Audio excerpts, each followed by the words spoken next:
In this video, I'm going to show you how to create barcodes in QuickBooks Enterprise. Now, the first thing you have to do, you want to go to Edit top left and click on Preferences. Here, you want to go to Items and Inventory and click on Company Preferences. Then go to Advanced Inventory Settings, click on Barcodes, and you have to enable these over here.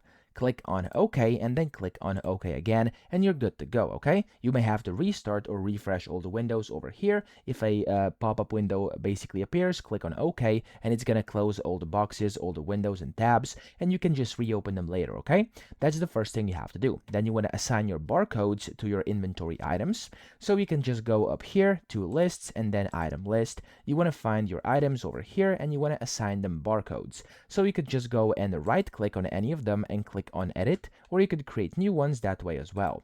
So I'm going to click on Edit over here, for example, and if I click on Edit Item, here I have the barcode number section. I can just type in whatever barcode number I have and click on OK, and I can do this for every single one, okay? Of course, you could also do this using different bulk options, but yeah, you can, it's completely up to you, whatever you want to do, okay?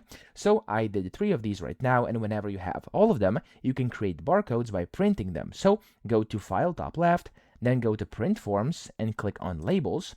From here, you want to go and select Item Barcodes, and you can select specific ones or simply all items. Then click on OK. You're going to get into the printer menu, select your printer and click on Print, but you could also do the preview over here and you'll see all your barcodes over here, okay? So that's how you create them. I hope this video helped you out. If it did, please subscribe to the channel and help me out as well.